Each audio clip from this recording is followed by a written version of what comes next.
What is literacy and why is it important? In this video, we will discuss 3 concepts foundational to literacy studies: literacy, sponsorship, and discourse communities. Our first concept is literacy.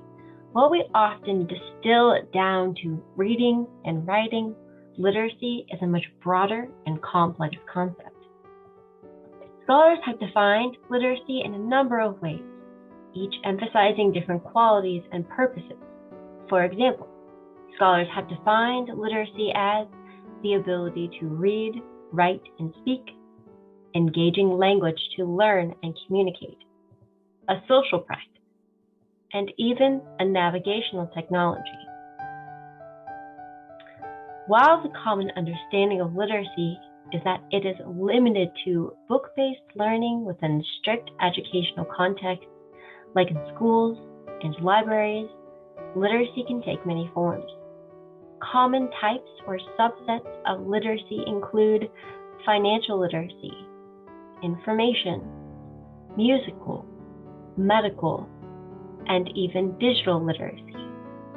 In each of these examples, we see literacy defined as fluency in the terminology, mechanics, and communication codes of a topic, as well as knowledge that relates to a specific field. Simply put, literacy is not just a broad category. It is often specific to our everyday context. Now that we know what literacy is, let's look at how we develop literacy. Literacy is imparted through literacy sponsorship.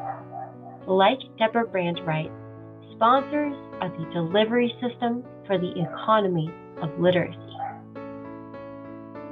Literacy sponsors are defined as any agent, local or distant, concrete or abstract, who enable, support, teach, model, as well as recruit, regulate, suppress, or withhold literacy and gain advantage by it in some way.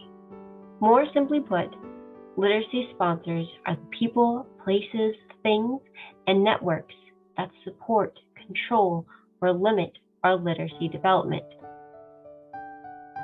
There are a multitude of literacy sponsors in each of our lives, ranging from obvious to subtle, concrete to abstract.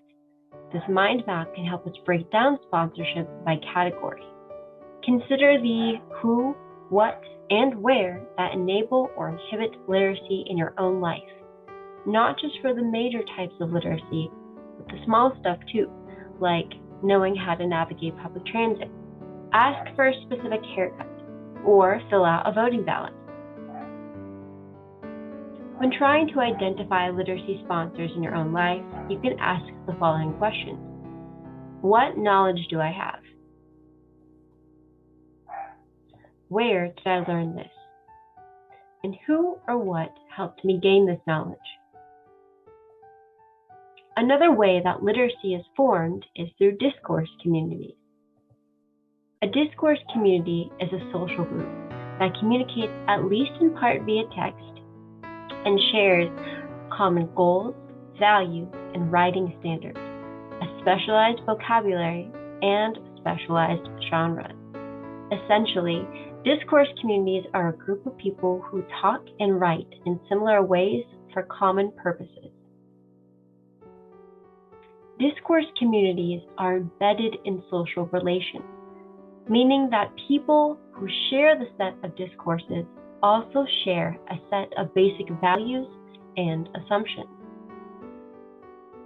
So a discourse community is not only defined by what they talk about, but also how they talk about a topic.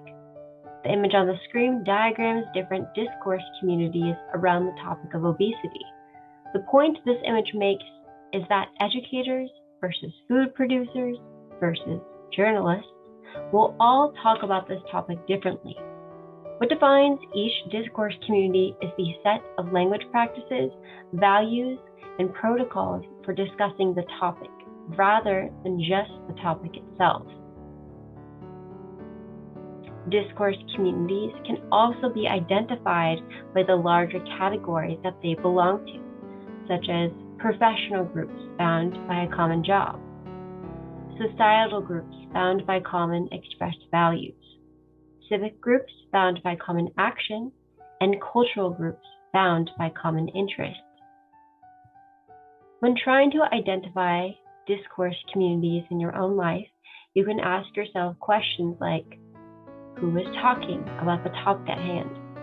Are they connected to a specific group identified by job, interest, role, or purpose? And do they communicate in a way that is consistent with others in their group? In summary, this video covered 3 concepts: literacy, sponsorship, and discourse communities. This week, when you go to your classes, go to a job, engage a hobby, or even drive your car, consider how literacy contributed to your ability to learn, understand, and navigate each of these contexts.